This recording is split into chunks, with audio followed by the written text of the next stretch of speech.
সদস্য হিসেবে আসা। আমি রবীন্দ্রসঙ্গীত করবো, গান গাইতে ভালোবাসি তাই করি, রবীন্দ্রসঙ্গীতই করবো। একটা পূজা পর্যায়ে গান গাইছি।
আমি শুধু একটা কথা বলবো, খুব স্বপ্ন দেখি। গত 2-3 বছর মহিষাদল প্রেস কর্নারের একটা অনুষ্ঠানে গিয়েছিলাম, ওই যে ঠিক দোলের দিন বিশাল একটা অনুষ্ঠান করে।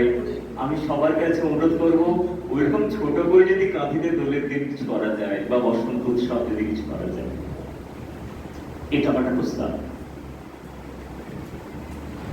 দেশকে ভালোবেসে কবিতা করছে। চোখ ভরা জল আর বুক ভরা নিয়ে কোলের ছেলের মতো তোমার কোলে ঘুরে ফিরে আসি বারবার। হে ভারত জননী আমার। এখানে 3টে, ওখানে 3টে, সেখানে 3টে ঢেউ। এ তল্লাটে তারা ছাড়া আর মনীষী নেই কেউ। হারের চিৎকার শুনে সবাই পগার পায়। কেবল একটা হতবোবা ছেলে, নাম ভুলে গেছে তার তো চোখের দৃষ্টি কেমন স্বপ্নের মতো নেই। আমির খানের মুখের সঙ্গে একটু রয়েছে মেয়ে। সবাই ধরলো, মারলো, বললো বল জয় শিয়ারাম। ছেলেটা বলল রবীন্দ্রনাথ নজরুল ইসলাম। আরো একদল বলল বলতো আল্লাহু আকবার। ছেলেটা বলল ইরোজিও অতেশ দীপঙ্কর। সবাই ধরলো, মারলো, বলল কোনখানে তোর ঘর? ছেলেটা বলল ভারতবর্ষ সবরমতীর চর। ভারতবর্ষ মানে কেবল 8 পেপারে আঁকা জলরঙের মানচিত্র নয়। ভারতবর্ষ মানে শুধু হর্ষবর্ধন কিংবা বাবরের বিজয় বার্তা নয়। ভারতবর্ষ মানে বিজয় সিংহের সিংহ জয়ের সেই ফাসিস্ট গৌরব গাথা নয়। ভারতবর্ষ মানে শুধু মীনাক্ষীপুরম কিংবা জামা মসজিদ নয়। ভারতবর্ষ মানে নেহেরুজির বংশানুবৃত্তি কিংবা জিন্না সাহেবের সেই অলিখিত শ্বেতপত্র নয়। ভারতবর্ষ মানে এক ভালোবাসা। তোমার আমার শব্দের, সঙ্গীতের, আকাশের, জীবনের, মাটির। আমার ভারতবর্ষে কোন গেরুয়া রঙের রাজনীতিবিদ কিংবা কোন ইমামের নির্দেশিকা নেই। সেখানে কোন সংহিতা কিংবা হাদিস ছাড়াই কোজাগরীর চাঁদের অকৃপণ আরো বেশি পড়ে ঈদগাহর উপর। আর রমজানের চাঁদ তুলসী মঞ্চের গায়ে পূর্ণ আলো দেয়। আমার ভারতবর্ষ মানে রবি ঠাকুরের মধ্যে নজরুল। আমার ভারতবর্ষ মানে পণ্ডিত রবিশঙ্কর আর আলী আকবরের যুগলবন্দি। আমার ভারতবর্ষ মানে মুস্তাফার প্রবন্ধ আর লালন ফকিরের গান। আমার ভারতবর্ষে আমি শুনেছি মোহাম্মদ রফির সঙ্গে লতার ডুয়েট, দেখেছি সৈয়দ কিরমানি।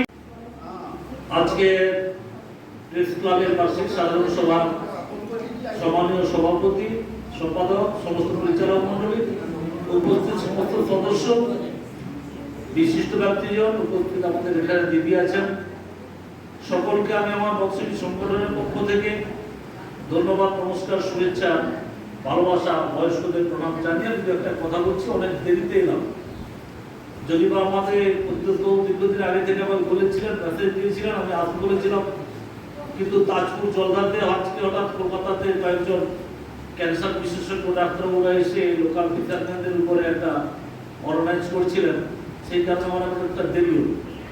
তবু এসেছি, সকলের সাথে সম্পর্ক আছে, ভালোবাসা আছে। আগামী দিনে কতদিনে চলবো জানি না। এই ক্ষুদ্র লেখালেখি, ছোট খাটো পেপার, এইগুলোর উপরে আমাদের নির্ভর করতে হয়।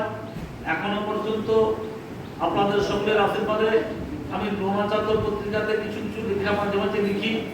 অতীতের মৎস্যজীবীদের পরিস্থিতি কি ছিল, বর্তমান কি, আবার আগামী দিনে কি হবে। সমুদ্র তো মৎস্য শূন্য হয়ে গেছে, প্রকৃত মৎস্যজীবীরা দেশ ছাড়া হয়ে যাচ্ছে, কেরালা, অন্ধ্র, তামিল, গুজরাট চলে যাচ্ছে।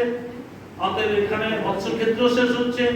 বিদেশি ট্রলারদের বিরুদ্ধে আমরা বহু আন্দোলন করেছি, কিন্তু এখন দেশি ট্রলারদের ভূমিকাতে আমাদের দেশি মৎস্যজীবীরা এখনো সম্প্রসার করছে। তার মধ্য থেকেও উপকূল এলাকায় প্রতি বছর আমফান, ঝড়, যশ, সেটাও আমাদের উপরেই, এই পূর্ব মেদিনীপুর, দক্ষিণ 24 পরগনা উপকূলবাসীর উপরে আছড়ে পড়ে ক্ষতিগ্রস্ত হয়ে তার বিরাট একটা সংখ্যা মৎস্যজীবী ক্ষতিগ্রস্ত হন। অতএব সেক্ষেত্রে এখনো পর্যন্ত আমাদের সেরকম কোনো পরিকাঠামো গড়ে ওঠেনি। দীঘা থেকে তাজপুর পর্যন্ত কোটি কোটি টাকা ঢেলেও এখন আমরা সুরক্ষা দিতে পারি।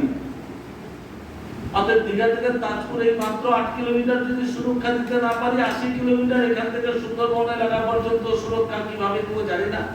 তাতে সুন্দরবন থেকে দক্ষিণ 24 পরগনা বিশাল একটা অংশ, এমনকি আমাদের মাধ্যমে থেকে শিলামপুর, সোনামুড়ি, দাদর, চেওয়াশুলি, শৌলা, এইসব জায়গাগুলো বারে বারে সাধারণ জোয়ারেও আটক হয়ে যাচ্ছে।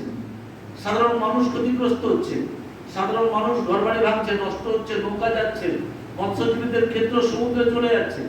এইরকম পরিস্থিতির মধ্যে আমরা নির্ভর করি অনেক সময়, বড় বড় পেপারে আমাদের তথ্যগুলো উঠে আসে না।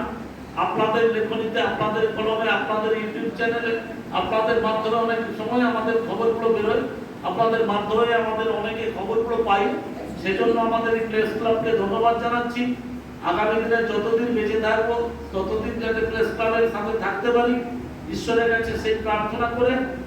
আর এই সংক্ষিপ্ত সময়ে দেরি করে এসেছি, সকলকে ধন্যবাদ, শুভেচ্ছা, ভালোবাসা, সকলের দীর্ঘায়ু কামনা করে, প্রেস ক্লাবের দীর্ঘায়ু কামনা করে আমার পুত্রের বক্তব্য শেষ করছি।